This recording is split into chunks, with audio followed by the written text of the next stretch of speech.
Swayam Prabha. Digital India. Educated India.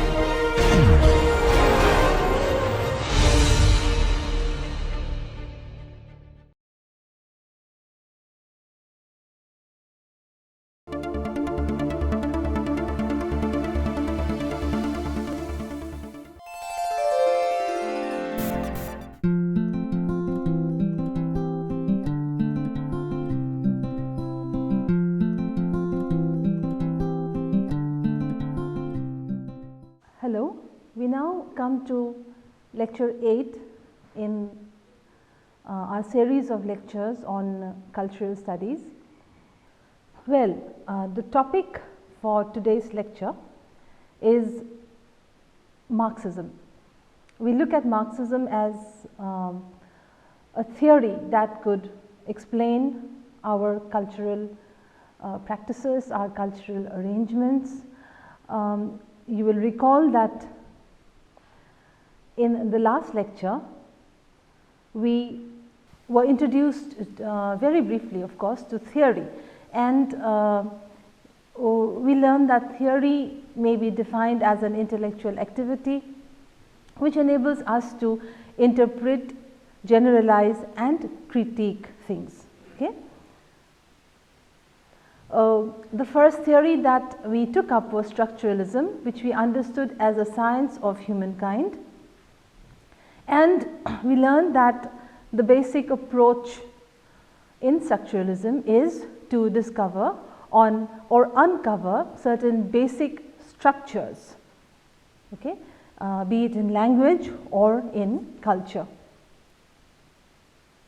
We also understood that structuralism sees things in a whole system of relations. No entity, no word, no practice, no idea, no object or event is seen in isolation within structuralism. Meaning for anything is supposed in structuralism to emanate from a system of relations. We talked about semiology, the science of signs, and we looked at the work of Ferdinand de Saussure. We learned that a word is explained as a sign, or it is considered a sign, and an important aspect of Saussurean structuralism is that the sign is may be divided into the signifier or the sound image and the signified or the concept. And this entire process is known as the process of signification. Okay? Meaning emanates owing to this process of signification. Culture, in this sense, following the linguistic model, is seen as a structured system of signifying practices. Rules and units are part of the system, and their combination gives rise to meaning. We also saw that binary opposites like nature, culture, like day and night, good and evil, old and young, are the basic, very basic structure in the school of structuralism. Okay, it's something very basic, and psychologists say that for a child, okay, the whole mechanism, so to speak, of binary opposites is his first way of categorizing, or her first way of categorizing the world, or his or her perceptions. Well, today we look at another cultural theory, and as you know, the two most important figures in Marxism are Karl Marx and Friedrich Engels. They collaborated to write what is one of the most famous treatises, okay, the Communist Manifesto. There are many ways of doing cultural studies. Okay, many ways, as I said, as many ways as there are teachers to teach cultural studies, and every teacher would find his or her own methodology or way of teaching the subject.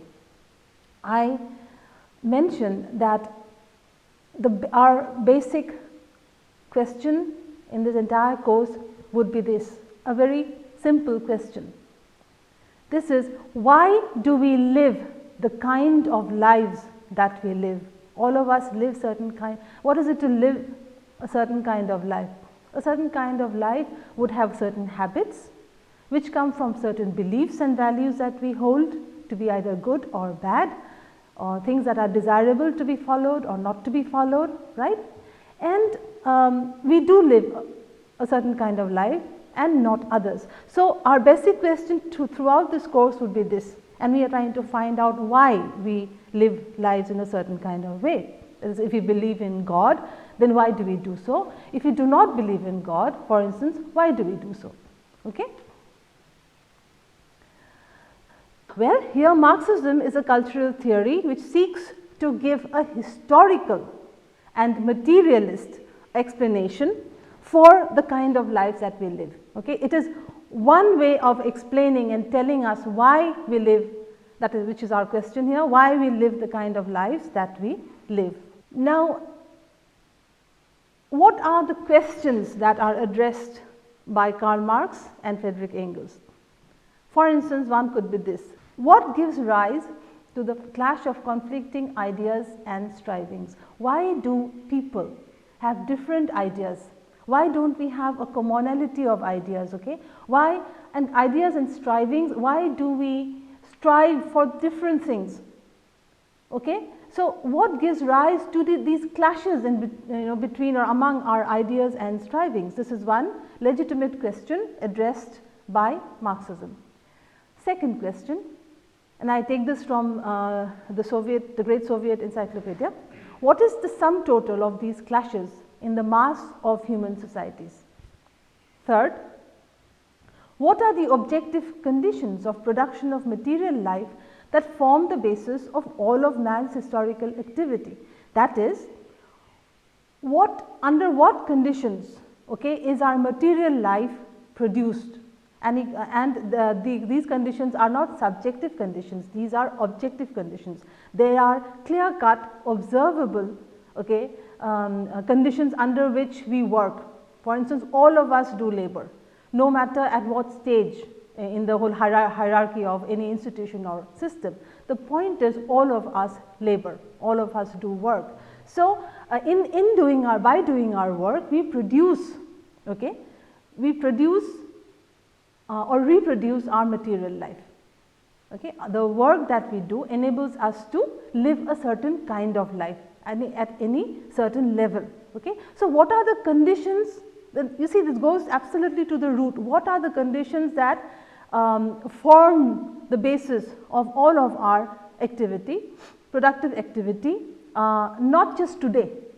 Okay? This is a very important point. Not just today in contemporary times, since historical times, over the years, over the centuries, how has mankind arranged, okay, arranged his labor, arranged the production of all the material things that we use, for instance. And what is there a law? Okay?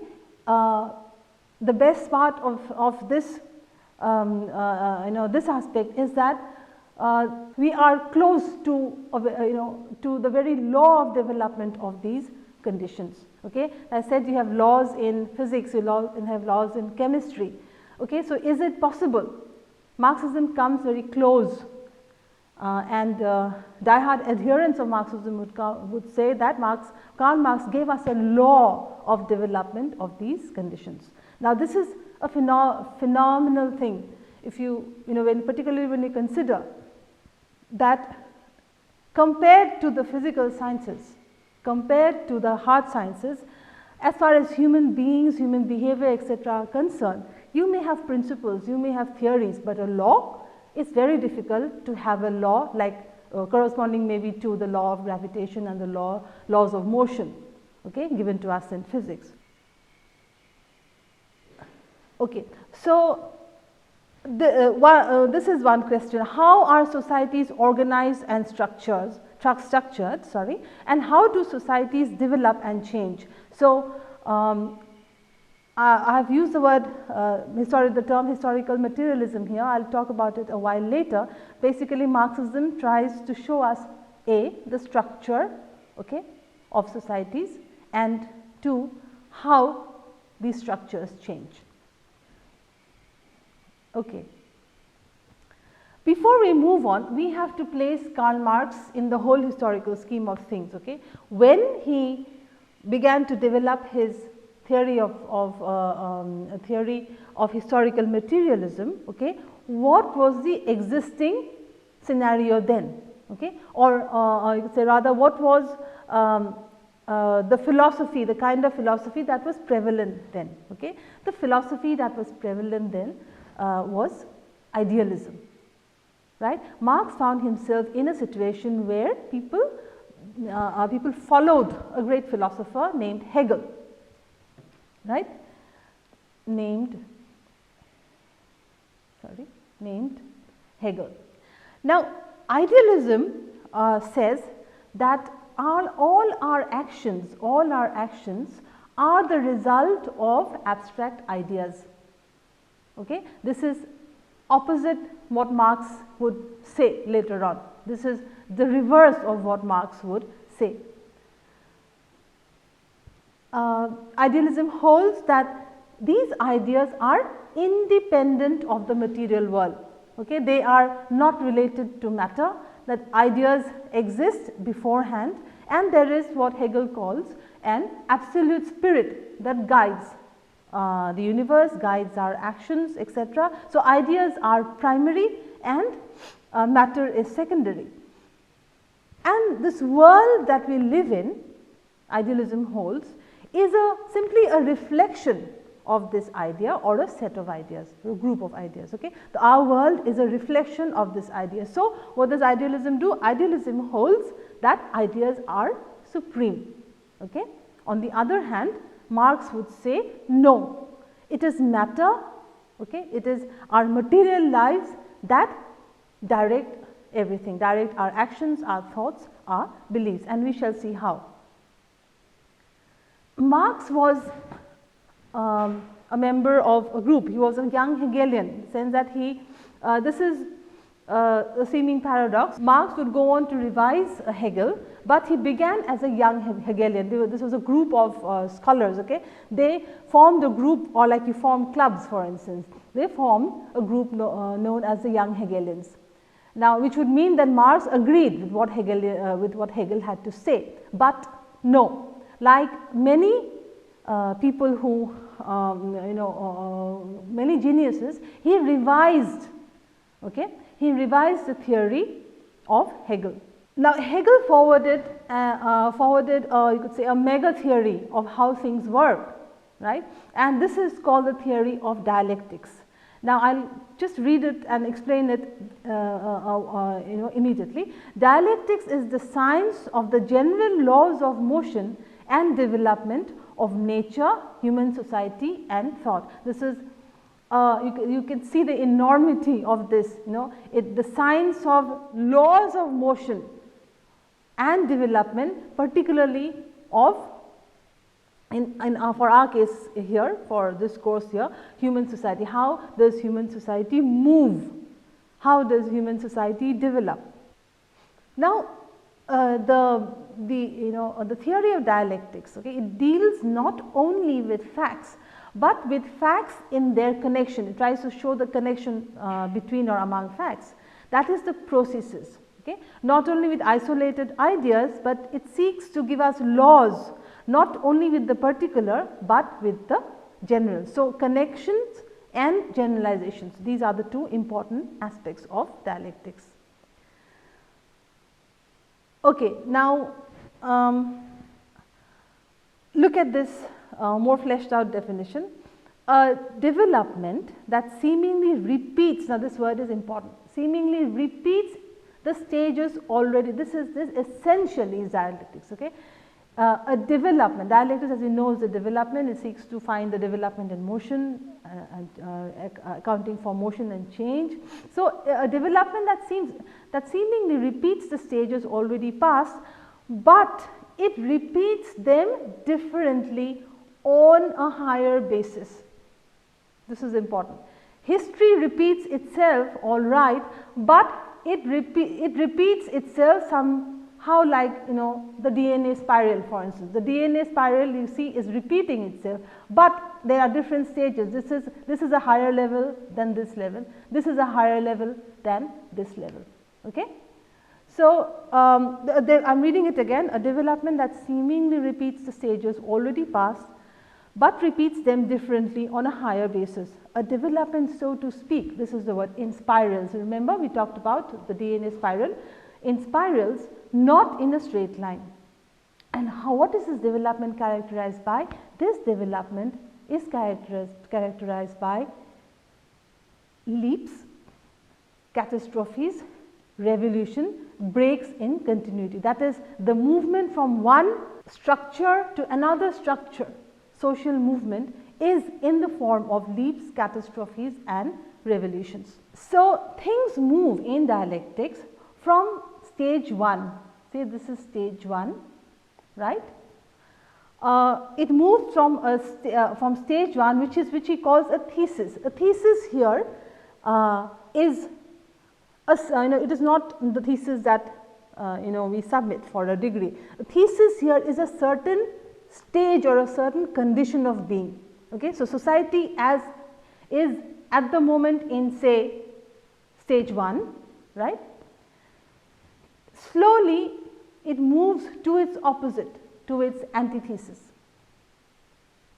okay, and which is stage 2, and finally it reaches a stage of synthesis.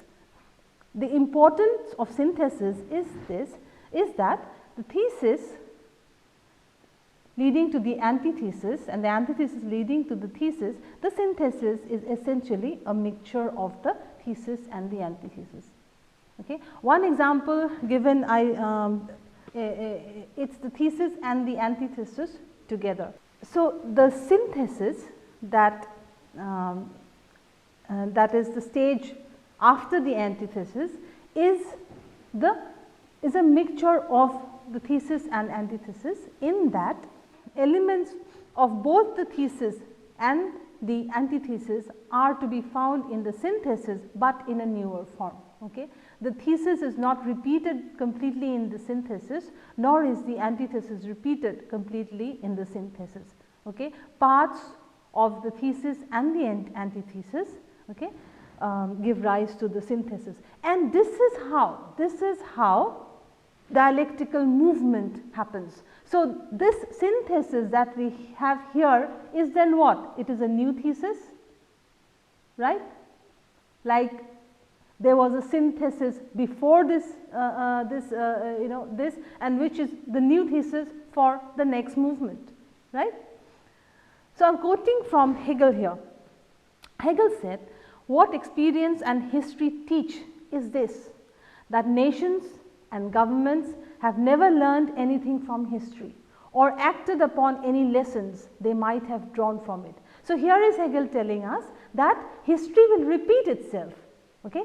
History will repeat itself in a spiral as thesis, antithesis and synthesis, okay, that will repeat themselves at a higher level. And having known this, what stops us from drawing lessons from history? You may have heard of the famous proverb that those who deny history or those who ignore history are doomed to repeat it. So, Hegel says that what experience and history teach is that nations and governments repeat the same sort of mistakes, and they have never learned anything from history nor drawn any lessons from it. Well, this is what, look at this slide, this is what Friedrich Engels had to say about Hegel's theory of idealism and dialectical idealism. He says Hegel's understanding was a colossal miscarriage. It was a colossal miscarriage in the sense that it had the promise, like a fetus has a promise, has the promise of being born and growing up into a full-fledged human being. Okay? This theory was a huge miscarriage in the sense, and we shall see why. Okay? Marx and Engels adopted the dialectical part of Hegel's theory, but denounced completely the idealist part. So, if Hegel gave them dialectical idealism, they removed idealism, they kept the dialectics part of it, and now they are going to replace the idealist school with something else. Okay. Remember, what did idealism tell us? Idealism says that the entire universe is emanates from idea or absolute spirit, right, and that idea determines everything, ideas determine everything. Marx and Engels said no, and this is a quotation from Marx: men's ideas are the most direct emanations of their material state. See how they completely reverse this. In idealism, we saw that ideas lead to our material lives. Okay. Here we see our ideas come from matter. So, material state gives rise to ideas and not vice versa, as was claimed by Hegel. Okay. So, in this school of thought of Karl Marx and Friedrich Engels, called dialectical materialism, see, idealism has been removed and it has been replaced by this word materialism. So, in this dialectical materialist school, nature or matter is primary, ideas are secondary, if not being there at all, okay, in the sense of the original idea. So, nature or matter is primary in the whole scheme of things as understood by Karl Marx and Friedrich Engels. Therefore, our thoughts and ideas are the reflection of the material world. So, what do we have here? We have Hegelian dialectics plus materialism equals dialectical materialism. Okay. So, Hegelian dialectics, and out goes the idealist school, and in comes the materialist school, and this is called dialectical materialism. Okay. Now, if you look at this slide, you will see in the first case, this is our consciousness is our consciousness, that is the idealist school, our consciousness determines matter, and the materialist school, matter determines our consciousness. Okay. Now, we said that Marxism looks at the structure of society and accounts for the changes in or the movement of society, okay, in the historical process. Now, the question is, what leads to a change in social arrangements? And these have to be looked at, not small social arrangements, but what leads to what he calls the leaps, the catastrophes and revolutions. Okay. Now, we have come here to a very important slide, a very important point, and I need you to look at this carefully. Marx says that there are two things. Okay. There are forces of production and there are relations of production. Now, forces of production are things like technology, for instance, they are the driving force of any production process. Now, what production are we talking about here? We are talking about the production of our material lives, okay, in which you and I, all of us, are involved as laborers. Okay. We give our labor and we produce the various aspects of our material lives, okay, and these are driven by many things, including technology. Now, in these forces of production, because of these forces of production, because of the arrangements, we have something called the relations of production. Okay. Let me give you an example. Let us say the feudal times, the times of feudalism. Land was the most important factor in the production process and not the factory. The factory comes in with the industrial revolution, okay, largely speaking. In the feudal system, land was the biggest force of production. Okay. Now, related to that, we should then have relations of production. Okay. Without us working, without human beings working, there can't be any production. Who produces? You and I, all human beings who are involved in the process of work. We all contribute to society with our labor. But the relations of production, will vary with the forces of production. The sense that, coming back to the feudal system, in feudalism what happens is the relations of production are between basically two sets of people. One is the landowner and the other is the person who tills the land, whom we call the tenant or the serf or the vassal. Okay? So, there is a particular kind of social organization. The relations of production are nothing but the social organization, and the social organization is between between the owners of production and the people who are working in that production process, right. So, socio-cultural, coming back to the theory, socio-cultural change happens. Now, this is the most important part at this stage of our understanding Marxism. Okay, please look at this slide. Socio-cultural change will happen when these two things come in conflict. When the forces of production and the relations of production come into conflict. Usually in a stable society, the forces of production, which has the set of the relations of production, okay, are not in conflict. But a time comes, since there is motion, society has to move forward.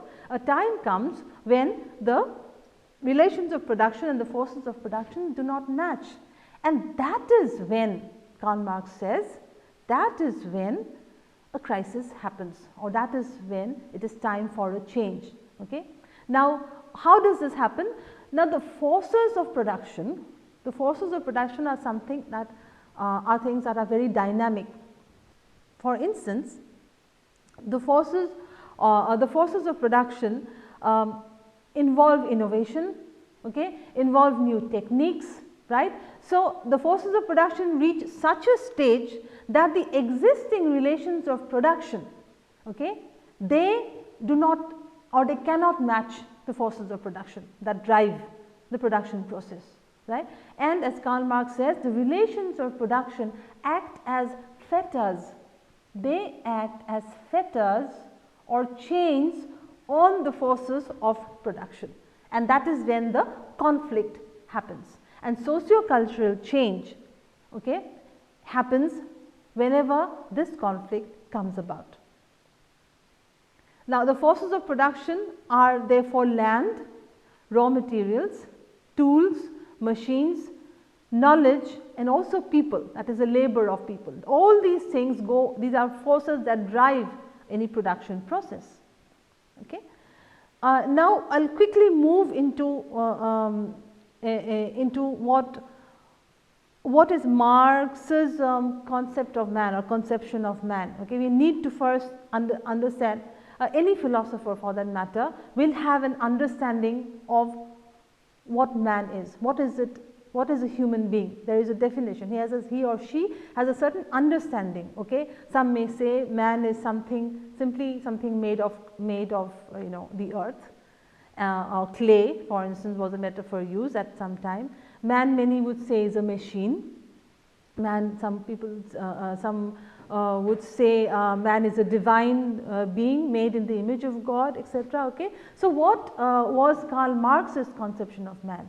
And I am reading here, man is directly a natural being. So, the first thing, man is a natural being, man is an organic being, man is part of nature. Okay. As a natural being and as a living natural being, he is on the one hand endowed with natural vital powers. Man has certain powers, certain vital powers, okay, certain abilities. Okay, and he is an active natural being. Man can act, man can produce, man can create. These forces exist in him, and as I said, tendencies and abilities and as instincts. So, first, man is what? Man is a natural being, and he is endowed He is gifted, so to speak, with vital powers, okay, which enable him to be an active person, a creative person, creative not in the sense of simply writing poetry or doing art or music, creative in the sense of being able to change things that are in front of him, that is to change nature.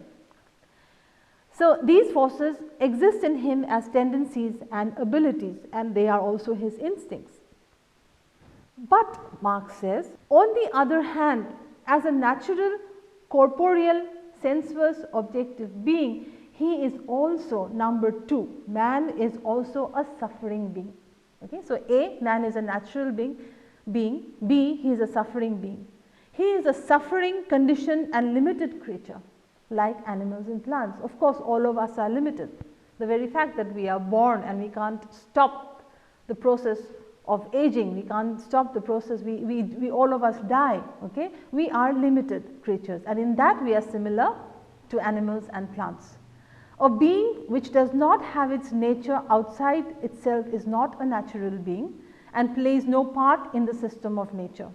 A being which has no object outside itself is not an objective being. Okay? Suffice it for us here to simply realize this, that man is a natural being and a suffering being. Why suffering? Because he is limited. Okay? Because we human beings are limited beings. Third, Marx also says that it is what distinguishes us from nature. Okay? What eventually separates us from nature is the fact that we labor. Okay? We do work. And we will come to that later on. I will now give you two very, very seminal, very oft quoted, very oft referred to brief passages, because they are here the crux of what I am trying to say about Marxism. Okay? Let's look at the first one. Marx says, in the social production which men carry on, now here men of course stands for both men and women, in the social production which men carry on, they enter into definite relations.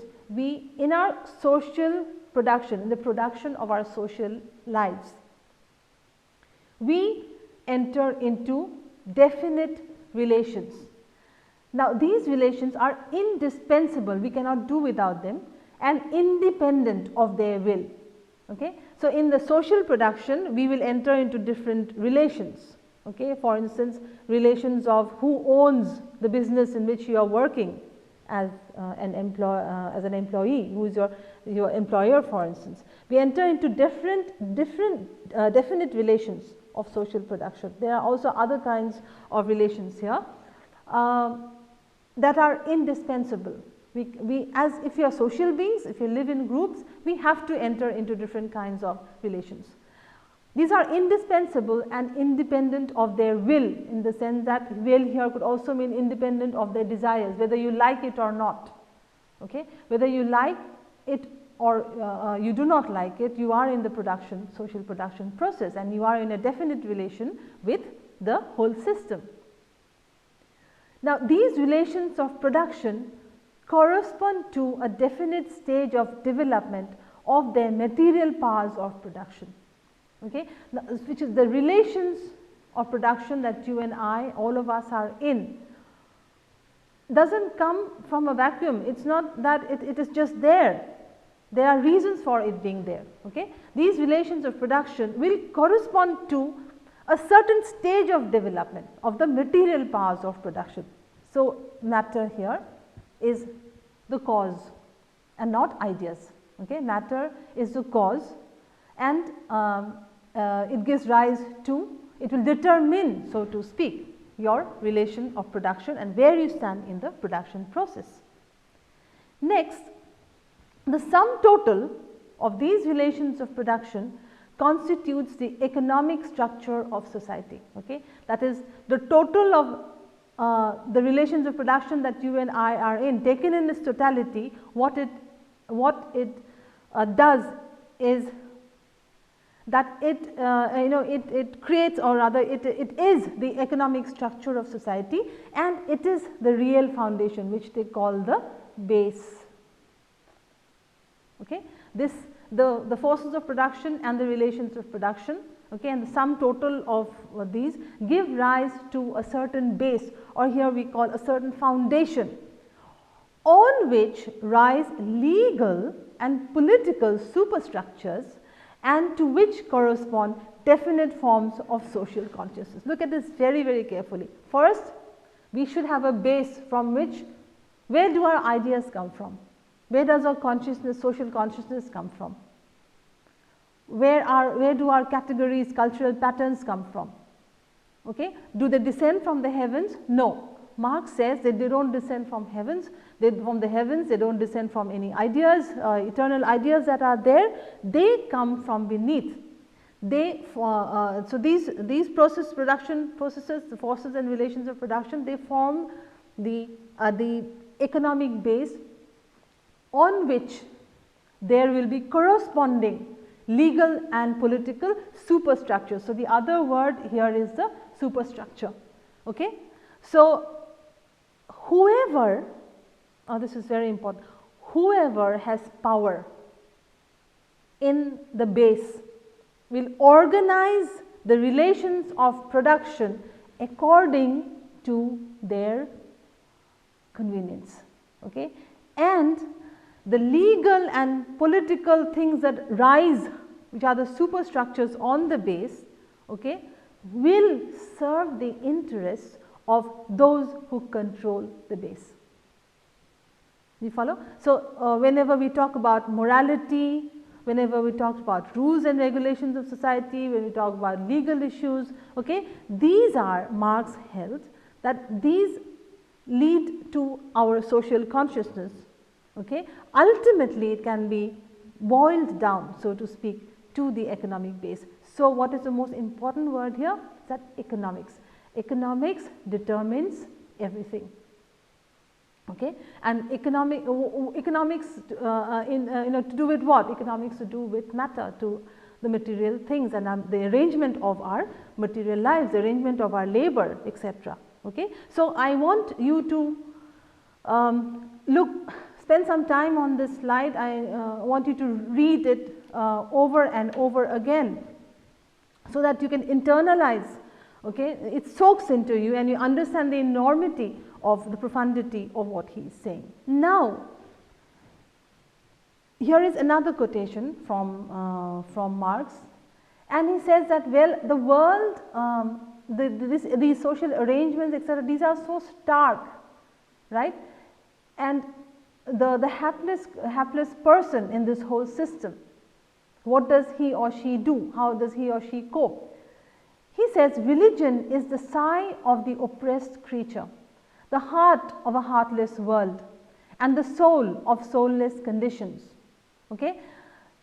It is the opium of the people. Now, many people are startled when they see the metaphor used. Religion is like opium. The point Marx is using, he says in the first place, for the oppressed, it is the heart of a heartless world. It's the oppressed person's sigh. It's his soul. Okay, but it is also the opium of the people, in the sense that religion creates you could say religion creates a world, a hallucinatory world. If we follow the metaphor of opium, religion creates a hallucinatory world in which the oppressed feel that the situation in which I am in this world would be rectified, okay, rectified in another world.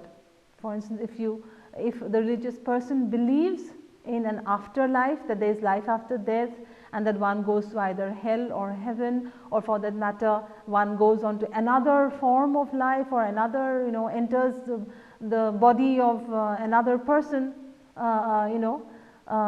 gets a new birth, for instance. Okay, Marx says that these are helpful for them, no doubt. Okay, they may be the soul of such soulless conditions. Nevertheless, these are not real. These are hallucinations that are there for us, and these are like, so to speak, psychological crutches. Now, you remember Richard Dawkins here, okay, and you remember what Dawkins said, that the God meme, for instance. Okay, so it's a similar kind of thing said here. Okay, so well, you'll recall that in the 2 or 3 lectures before this lecture, what I did was I took up certain texts, right. In this case, we are not taking up any text as such. Well, as you know, Marx's famous work Das Kapital in 3 volumes, these are huge texts which we cannot, you know, at least the Capital, we cannot use them as text for this lecture. So, what I have done here is, instead of a text, I have taken quotations, okay, from Karl Marx, mostly, maybe a couple of them from Friedrich Engels. Now, with the quotations, and I have picked out those which I thought could make you know, good enough representation of their ideas in order to explain Marxism as a cultural theory. Okay. So, this is the methodology for this particular lecture. Now, I am reading from Marx. Men, or as human beings, men make their own history, but they do not make it just as they please. Okay. Now, this is this whole question of whether we have complete free will or everything is determined. Marx says, yes, there is no doubt we make our own history, but the conditions under circumstances under which we make our history are not something that we choose. Okay. So, men make their own history, but they do not make it just as they please. They do not make it under circumstances chosen by themselves, but under, and this is very important, under circumstances directly found, given and transmitted from what? From the past. Okay. The past is has always determined the kind of lives that we lead. Remember, even Hegel had said that, well, why are we not following the lessons of history? Why are we not rather drawing lessons from history? Okay. Marx says here that we all make our own history, all right, but the past is always there. The past is what determines the circumstances of our making history is given by the past. And then the tradition of all the dead generations weighs like a nightmare on the brain of the living. So, there is no doing away with the past, which means that all these social systems that, remember the thesis, the synthesis and the antithesis. Okay. So, it moves in this spiral, and each stage contains something, you know, is a synthesis of this former thesis and antithesis stages. Okay. So, this is a quotation which I thought was important to bring to you in a bid to show you the historical materialist approach. Therefore, Marx says history repeats itself, first as tragedy, second as farce. Okay. History repeats, all right, and when it repeats itself for the first time, well, you can say, oh, it's repeated itself, it's tragic, because tragic, why? Because the same mistakes are being made, the same pattern is followed. But he says the second time when it happens, then we have to regard it not as tragic, but something comical. Okay, because the pattern instantiates itself and we have not drawn lessons from history. So, yes, this is really one of my favorites. Let us read this first. The mode of production in material life determines the general character of the social, political and intellectual processes of life. If you go by this, really this is the key, so to speak, with which you open the door to understanding the kind of life that you and I lead. The mode of production. Now, first let us break it up. The mode of, what is a mode of production? A mode of production, we could say, is a way of production. Okay? A mode of production is a way of production, the way of producing our material lives. For instance, ancient slavery is a mode of production, feudalism is a mode of production. Every mode of production will have its own forces of production, and you recall what is its corresponding term? Relations of production. Human beings will be in certain social, economic relations and relationships among themselves, and that will that will follow the way of production. So, for instance, if you find yourself, you go back in time and you find yourself in a feudal setup, then you are very generally speaking, your way of life, your intellectual processes, your consciousness, everything for that matter will be determined by that feudal way of life or feudal mode of production. Okay. So, again here again we find that here is a reinstantiation of the same thing, that production, material life and the arrangements of production form the base. Okay, you recall it, form the base, and from the base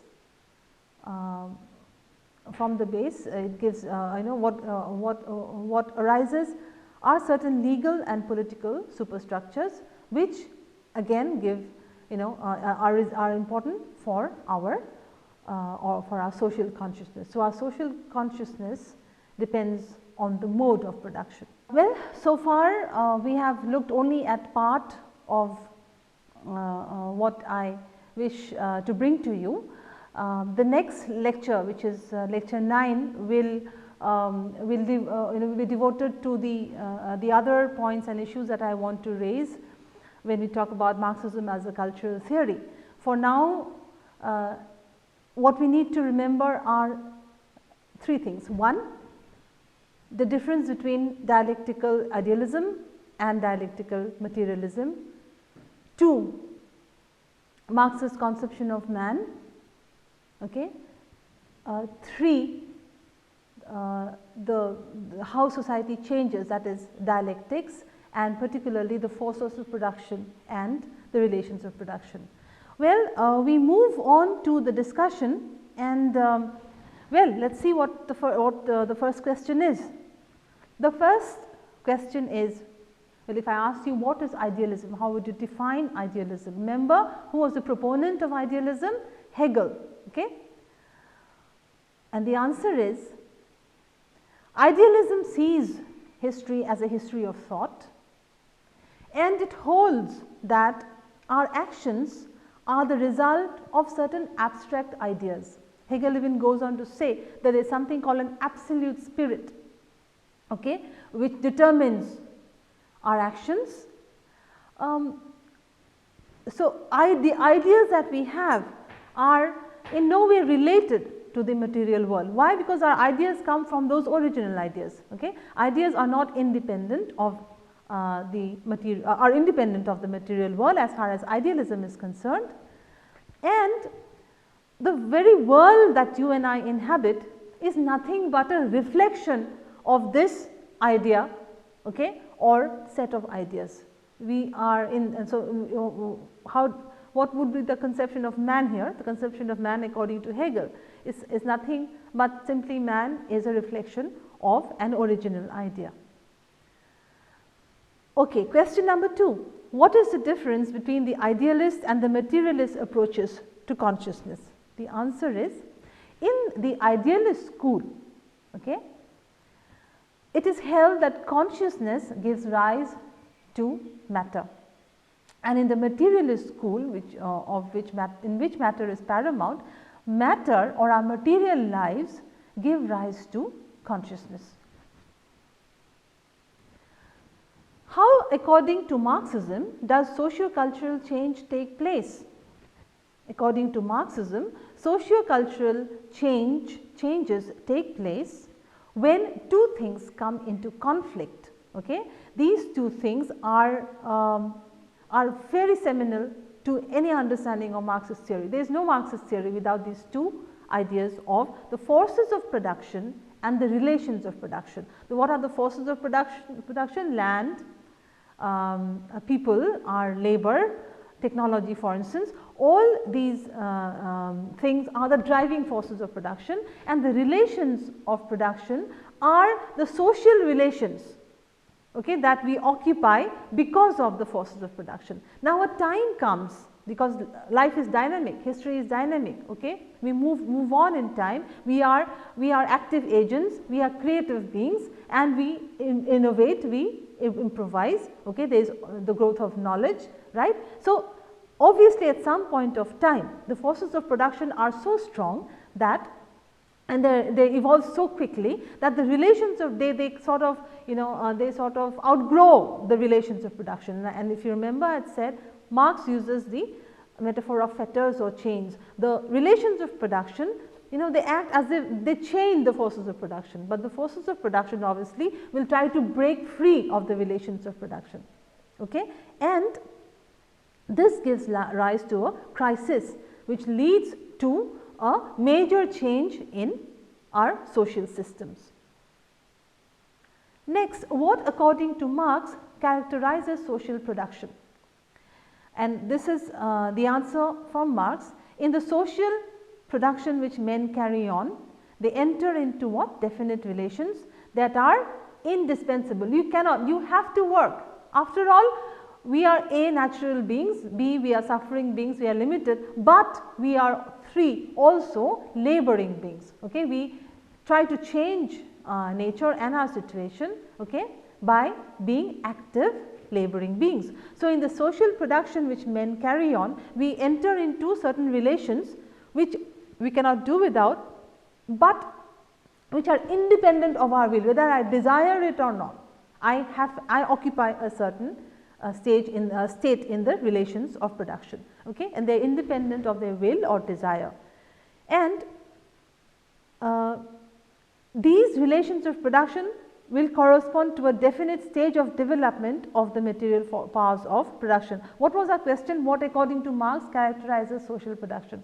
Okay. Social production is therefore characterized by definite certain relations, certain definite relations, and what is the nature of these relations? These relations of production will correspond to a certain stage of the material powers of production, okay, a stage higher, a stage lower, for instance, okay, and they will correspond, will get their nature from them, right.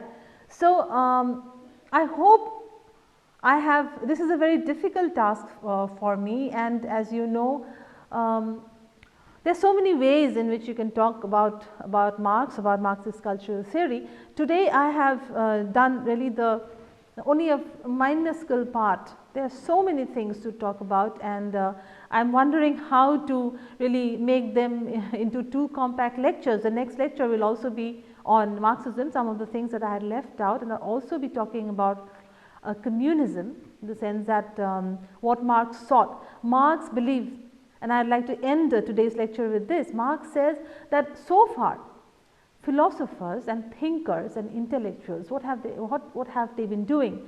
They have simply interpreted the world, okay. They have given their own interpretations of what the world is, they have their own theories. But he says the point is not to stop at that. The point, he says, but the point is to change it, okay. So, you have a theory, and here the political practice comes, political aspect of theory. Remember, we talked about cultural theory, theorizing as not just an airy-fairy intellectual abstract activity. Theory is a political practice, and nowhere else perhaps will you find this, you know, coming in of theory and practice, of praxis so strongly, but in the person of Karl Marx. Okay? Thank you so much.